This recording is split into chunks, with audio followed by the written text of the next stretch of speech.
ఈ మాటలు వింటున్న క్రైస్తవ జనమా, మీతో ఒక మాట చెప్తా. ఇది నా హృదయపు లోతుల నుంచి చెప్తున్న మాట. నీవు ఆరాధించే నీ దేవుడు ఎలాంటి వాడంటే, ప్రవక్తను చేర్చుకుని గిన్నెడు మంచినీళ్ళు ఇచ్చిన ఆ రుణం కూడా దేవుడు ఉంచుకోడట. అలా ప్రతిఫలం పొందిందే రాహాబు. అదే ఇద్దరు దైవ సేవకులకు ఆశ్రయం ఇచ్చిందే, ఆ ఇద్దరు దైవ సేవకులకు తన ఆశ్రయం ఇవ్వటాన్ని బట్టి ఈ వేశ్యను రాజవంశావళిలో దేవుడు చేర్చాడు. ఈ రాహాబుకు సల్మా దొరికాడు.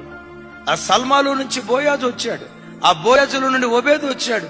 ఒబేదులో నుండి యెషయి వచ్చాడు. యెషయిలో నుండి దావీదు వచ్చాడు.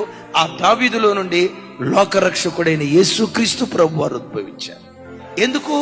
ఆ దైవ సేవకులిద్దరికీ ఆశ్రయం ఇచ్చి చేసిన మేలును మరిచిపోని దేవుడు ఎవరి రుణాన్ని తన దగ్గర ఉంచు